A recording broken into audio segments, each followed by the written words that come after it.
Assalamualaikum warahmatullahi wabarakatuh. Di video kali ini kita akan kupas teori hukum KPTS dalam submateri memahami unsur bahasa dalam teks deskripsi. Kurikulum Merdeka kelas 7 semester 1 mata pelajaran Bahasa Indonesia. Hukum KPTS adalah suatu aturan bahasa yang menyebabkan peluluhan atau pelesapan huruf pertama dari sebuah kata dasar. Jika kata dasar tersebut diawali dengan huruf K, P, T, atau S, dan dibubuhi dengan imbuhan. Imbuhan tersebut dapat berbentuk menasal, menasalkan, penasal, atau penasalan. KPTS bukanlah singkatan, tetapi aturan dalam bahasa Indonesia. Contoh hukum KPTS. 1. Menasal tambah kata dasar sapu, maka kata bentukannya menjadi menyapu, bukan mensapu. Kedua, menasal tambah kata dasar kepal, maka kata bentukannya menjadi mengepal, bukan mengkepal. 3. Menasal tambah kata dasar pukau, maka kata bentukannya menjadi memukau, bukan mempukau. 4. Menasal tambah kata dasar tulis, maka kata bentukannya menjadi menulis, bukan mentulis. Kita nggak pernah kan mengucapkan mentulis. 5. Menasal tambah kata dasar kupas, kata bentukannya menjadi mengupas. Dalam penerapan hukum KPTS, ada beberapa hal yang membuat hukum KPTS tidak berlaku dalam pembentukannya. Yang pertama, hukum KPTS tidak berlaku apabila kata dasar diawali dengan konsonan ganda atau klaster. Contoh konsonan ganda terdapat pada kata transfer, produksi, proses, khusus, dan banyak lainnya. Mari kita lihat contoh kata bentukannya. Menasal tambah kata dasar transfer, maka kata bentukannya menjadi mentransfer, bukan mentransfer. Menasal tambah kata produksi, kata bentukannya menjadi memproduksi, bukan memproduksi.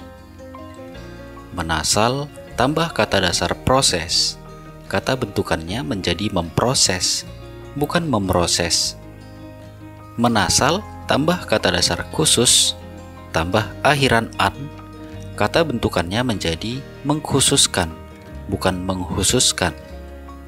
Dari contoh-contoh ini dapat kita lihat bahwa konsonan ganda dalam kata dasar yang berawalan huruf K, P, T, atau S ketika ditambah dengan menasal atau ditambah dengan imbuhan, maka hukum KPTS-nya tidak berlaku karena kata dasar tersebut diawali dengan dua konsonan atau konsonan ganda. Yang kedua, hukum KPTS tidak berlaku apabila kata dasar terdiri atas satu suku kata atau satu silabel.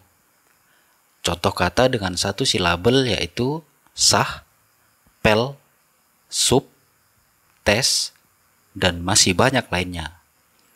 Contoh kata bentukannya, menasal tambah kata dasar sah tambah akhiran kan, maka kata bentukannya menjadi mengesahkan, bukan menyahkan, atau bentukan yang lain. Jadi kata bentukan yang benar adalah mengesahkan. Menasal tambah kata dasar pel, maka kata bentukannya menjadi mengepel, bukan memel. Apa itu memel? Kita nggak pernah menyebutkan memel ya, tapi mengepel. Contoh lain, menasal tambah kata dasar sup, kata bentukannya menjadi mengesup, bukan menyup. Menasal tambah kata dasar tes, kata bentukannya menjadi mengetes, bukan mentes atau menes. Nah, pada kata dasar yang berawalan K, P, T, S, yang memiliki satu suku kata ketika ditambah dengan imbuhan atau menasal, biasanya imbuhan yang digunakan itu adalah imbuhan menge. kalau kata dasarnya terdiri atas satu silabel atau satu suku kata. Yang ketiga, hukum KPTS tidak berlaku apabila kata dasar berasal dari istilah asing. Untuk pengecualian yang satu ini, hukum KPTS tidak berlaku jika imbuhan dibubuhkan dengan kata yang berasal dari istilah asing, walaupun kata dasar istilah tersebut diawali dengan huruf K, P, T, atau S. Hal ini disebabkan oleh aturan bahasa yang berbeda, sehingga tidak dimungkinkan untuk proses penyatuan aturan antar bahasa. Sebagai contoh, bahasa Indonesia dengan bahasa Inggris. Kedua bahasa ini memiliki sistem afiksasi atau pengimbuhan yang berbeda.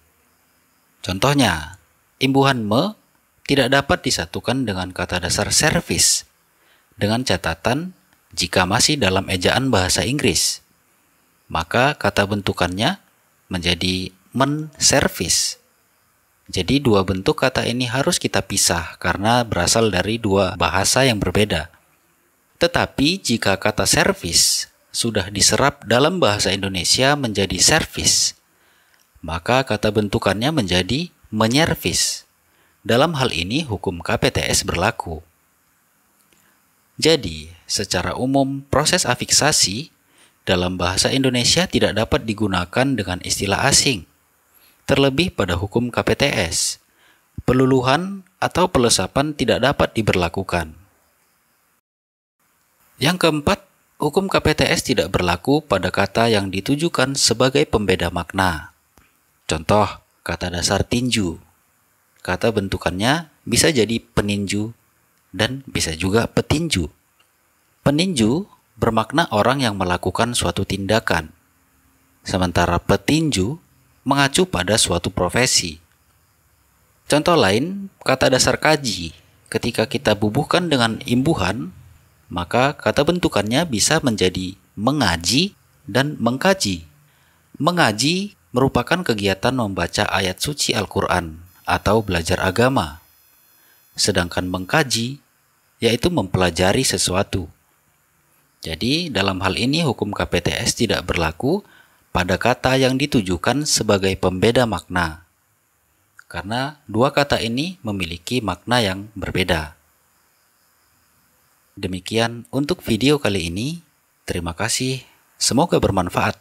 Assalamualaikum warahmatullahi wabarakatuh. Sampai jumpa.